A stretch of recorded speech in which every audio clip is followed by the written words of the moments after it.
This week on Last Weekly, the weekly show about last week.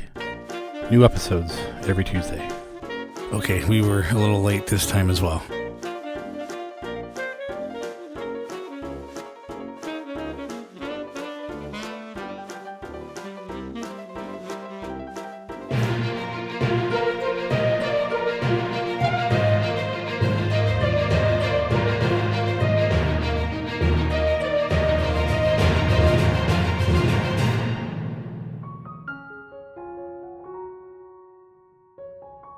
Hello everyone, and welcome back. So I know I have gone over the national park sign before, but that was probably mostly painting, I believe. And I do have quite a bit of them to make over the next couple weeks, so I thought we'd do it again, and this time just kind of going over the CNC side of things.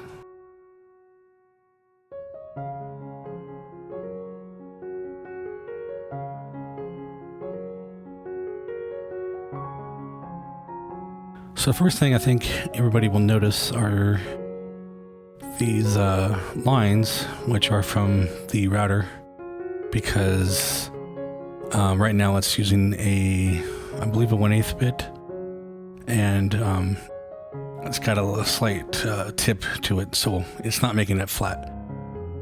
And it's going to come back by and do a second pass with a 16th bit, but some of these lines will remain, and we'll have to sand them down.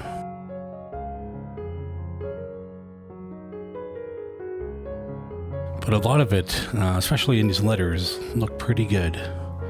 Not much to do there. But again, you can see more of these lines here.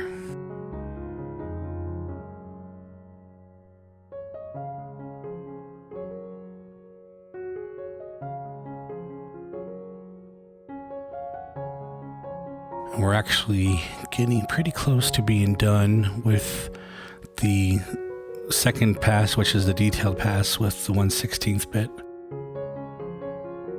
So there's actually two layers of carving here. One does pretty much everything, and the other one does a small little lake in the mountain.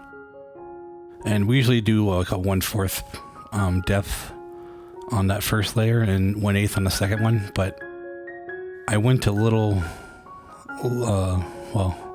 less lower this pass and essentially cut it in half, and it still has quite a good depth, but it saves a lot more time because it doesn't have to go down as far. So you'll see now we are carving the outline of the arrowhead sign. That's the shape that the national park is in, like a Indian arrowhead. And here is a nice shot of the dust collection system. Before we added this, man, it was quite a bit of mess here every time we would carve something. So I'm glad we got that hooked up.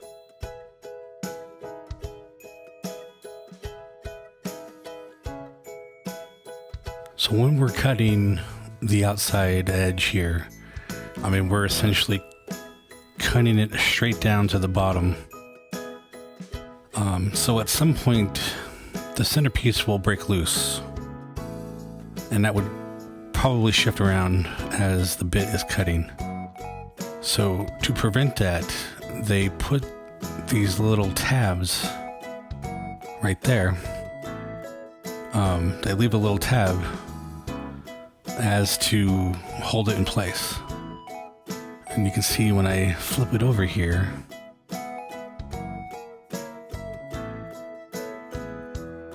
you can see the little tabs on each side right there and in there. And you can simply just break those away. Actually, some of this sign didn't finish cutting out completely, but you can break away these tabs, and if it cut through all the way, it would come out pretty easily. I got to use a little more force this time just because it didn't cut evenly. That probably because the wood was raised on one side or something. But a little sanding, that'll fix whatever splinters came from that, pulling it out right there.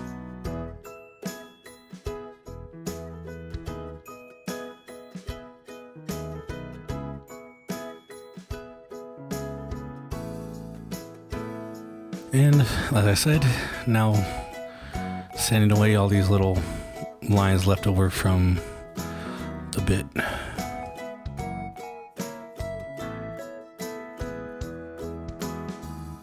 It actually doesn't take much pressure or even a lot of sanding. Just a little time consuming, but not very much. So that's about it for this time. And on to the next.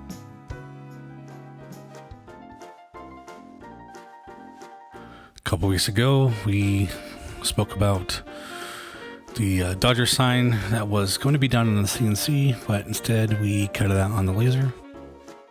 And brother had started it, but now me and his wife are going to finish it. My brother did help a little bit. But for most of it, it was me and her, and you'll see us throughout this, the rest of this, just going back and forth, taking turns doing different things. So right here, Nikki is tracing the gels. The gels, this is what you would use in plays for changing the colors of the lights.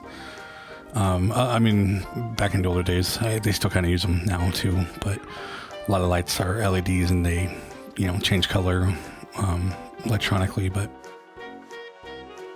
this was the old way of doing it, and you can still get these things, and for this purpose, it works quite well.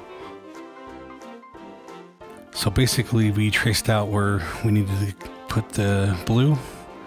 Obviously, it's the Dodgers logo, so it'll be blue and red. So we're going to cut it out, leaving extra room for gluing the edges.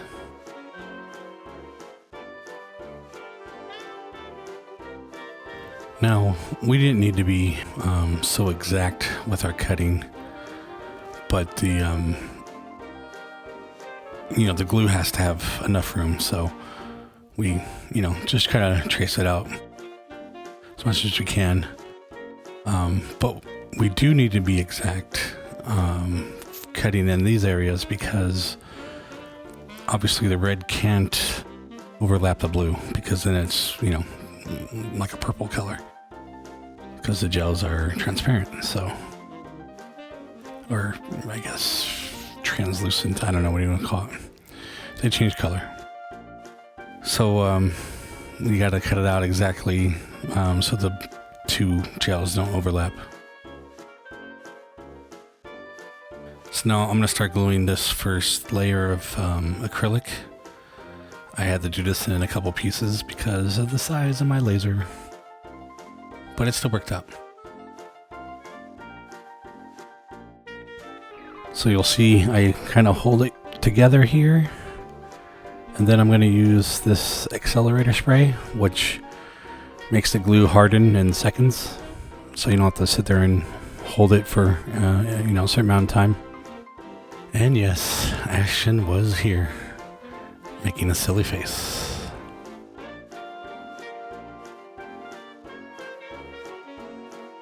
Now this seam that you see here, you won't see it from the sign because it was designed to go around where the letters are.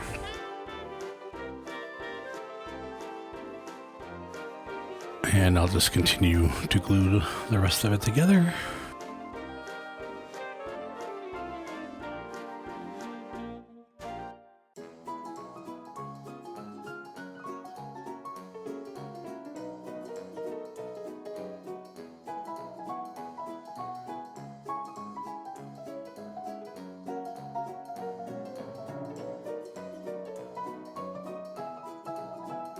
And no, we're not sponsored, but this glue works pretty well.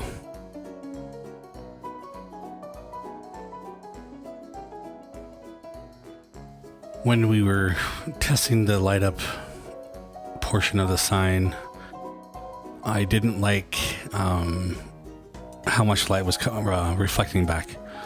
So we decided to sand down this acrylic, and that way it'll reflect more light. It's going to give it a frosted look.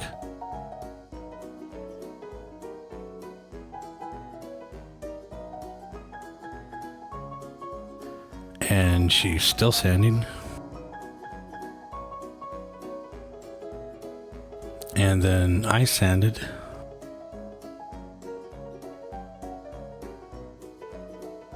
And sanded. And then Ashton came to the shop barefoot and was told to leave. And I'm still sanding. Yep, still. Okay, seriously, I'm done. But it's important to get a consistent look on this, so. This part actually wasn't originally part of the sign, because I didn't think about one thing. And if you saw the last clip, I had the one piece of acrylic, and we have the other outer acrylic, that the white part where is the logo. There was no part where the lights would attach to. I was going to do it on the back side of the white, but there'd be nowhere for the lights or wires to go around or through or anything. So we needed more space.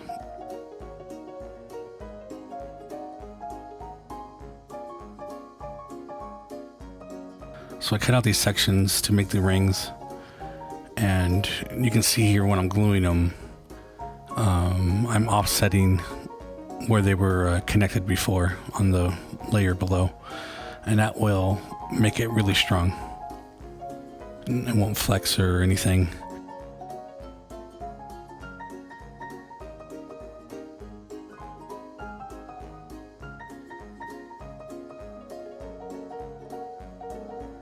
I'm just doing a quick test here to see how everything lines up and how it lays out. Make sure everything's good, because we're about to glue.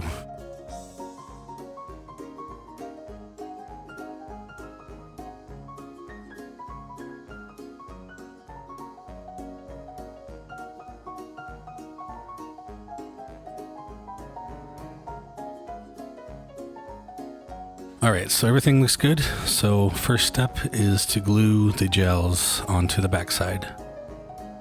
One thing you can see here that I forgot to tell you was we painted the backside of the front where the logo is. We painted it black, and as you can see, the light does not go through it, and that is why we painted it black, because otherwise you would see, you would see the gel, you would see glue, whatever coming through, and that's, not what we want. So we didn't want any light coming through except for the holes that were cut for the logo. And it's also why we have the one piece of acrylic in there as a second layer, so the light will leak from that layer as well.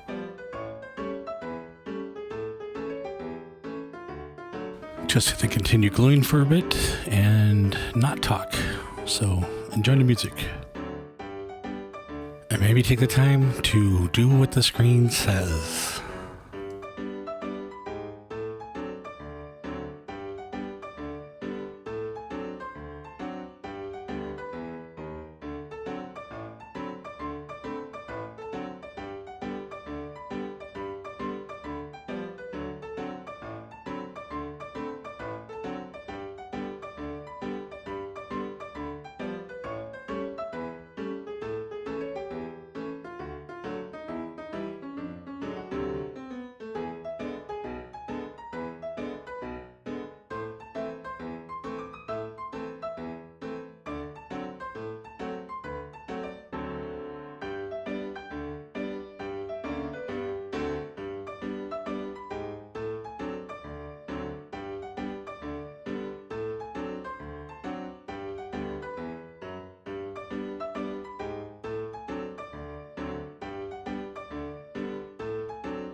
All right, so that took care of the gels. Now, this top layer rests right on top of the acrylic layer. And that was important so that these pieces can be pressed against the acrylic and have something, to back it, basically. And that's because these pieces are being glued to the gel. And if there was nothing backing it, somebody could stick their finger on it and just pull it apart, push the gel inside of it or whatever. So it was important to have that acrylic right on the back, which is what I was saying before about having no room for the wires or the LED light strips because that piece of acrylic was there. So I had to extend the layers on the back for the lights. So now here I'm kind of pointing out that was the template that we cut out the acrylic from. So I had my brother go and cut some of that out so we can use it to line up some of these inner pieces of the letters here.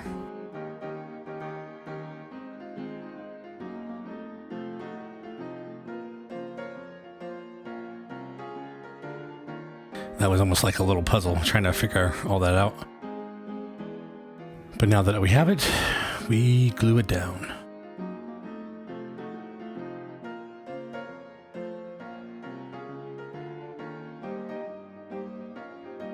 So once that part is glued in there, I want to try to remove the little template part as quickly as possible so the glue doesn't stick to that as well. Because then otherwise that's part of the sign and that's not what we want. Let there be light in 5, 4, 3, 2, 1.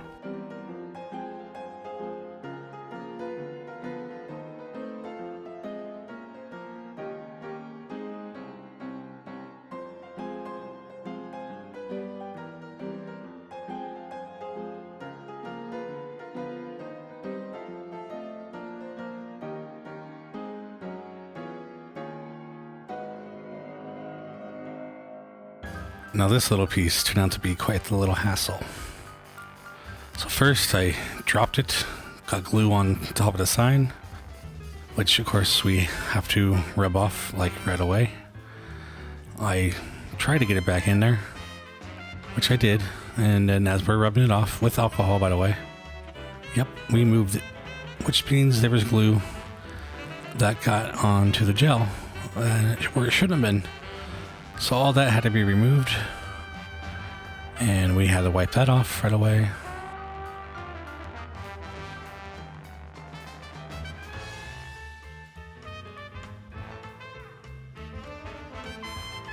And finally get it in place, and after a couple more tries actually, I wanted to go sideways and not go in there straight, but yeah, finally got it. And finally, on to the last part of installing the light. And I'm running out of ragtime music, so I'll have to start over. We'll have to find more music later. But anyway, so starting at the bottom, going to attach the sensor for the light. We're going to glue and, use the adhesive that's on the LED strip. That never stays, especially in the summertime. It comes undone, so adhesive and the glue works just fine.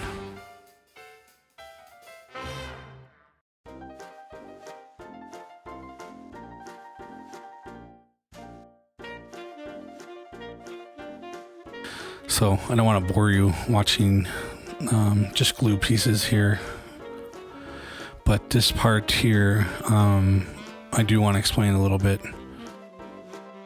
If you look where the acrylic is, based on where the black is, basically, the acrylic is going to light up, right? So we want the lights to be, I guess, closer to the acrylic so it'll light it up more.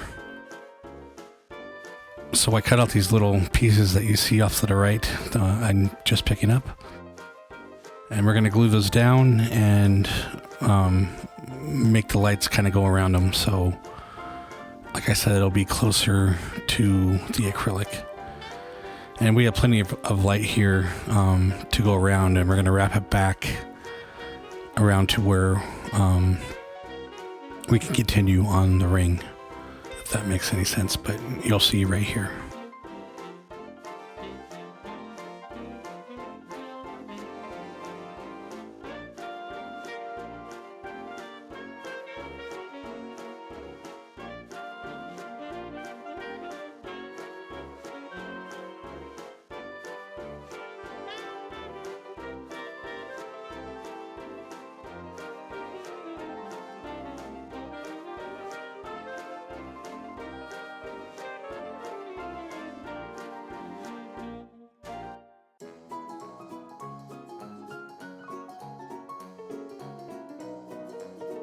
As we wrap it back around, we just connect the lights back to itself to go back to the same area. That adhesive should be fine because it's sticking to itself. No need to glue there.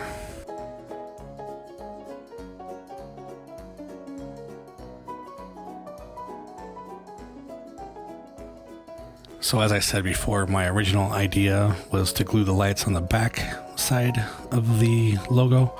So essentially where the black was, and that would make the lights facing towards the wall when you hang it. But this way actually works out better because they're attaching to the ring and the lights are pointing inside. So all the lights glowing from the inside out, if that makes sense. When it's against the wall, it actually, all the light reflects off of that and bounces where the acrylic is. So it actually helps it, especially on the white wall, it helps it reflect more light.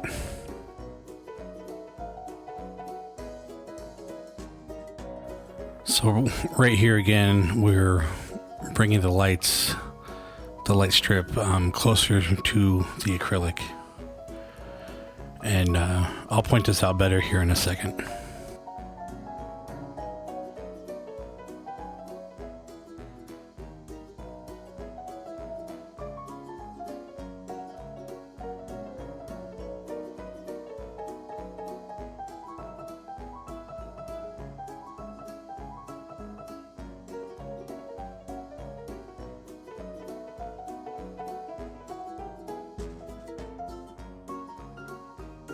So again, you can see how we brought it away from the ring, up around those little tabs that we glued down to bring it closer to the acrylic. And then we wrap it back around itself to come back to where we started and then follow the ring again. That brings the light closer to the acrylic, which makes it better to light up.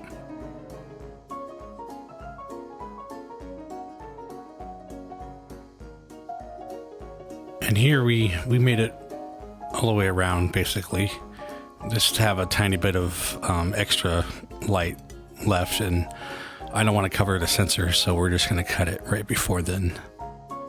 But if you look to where we have that one piece coming up above closer to the acrylic, it essentially makes it like, a solid piece. There's no gap where no light is shining, as far as the front side is concerned anyway. And there you can kind of see both of those parts that were sticking out. And now the fun part, get to light it up. And although we do have the color gels on there, this does have color changing LEDs, so you can have a little party mode, I guess.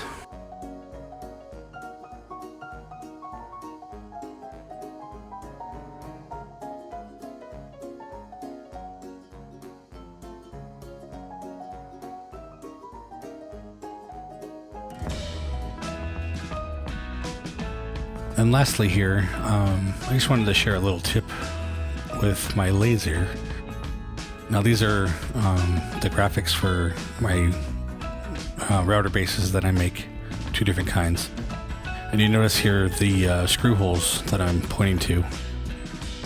This back and forth motion is what the laser will do, because these holes are, they're lined up, it has to go to both of them. But if we make a slight turn so that the holes are not lined up, it will actually not have to travel all the way. It can just do one at a time, basically.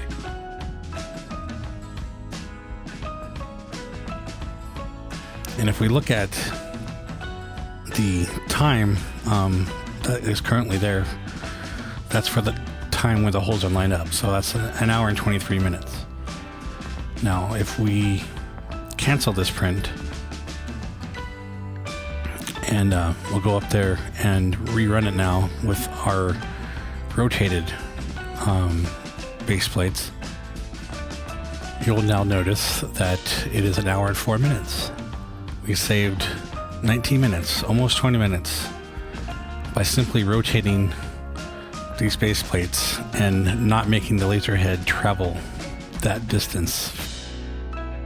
So instead of going all the way, it goes each one and it goes on to the next. I mean, obviously here in the middle, it'll still have to travel a little bit, but just the travel time saved us 20 minutes.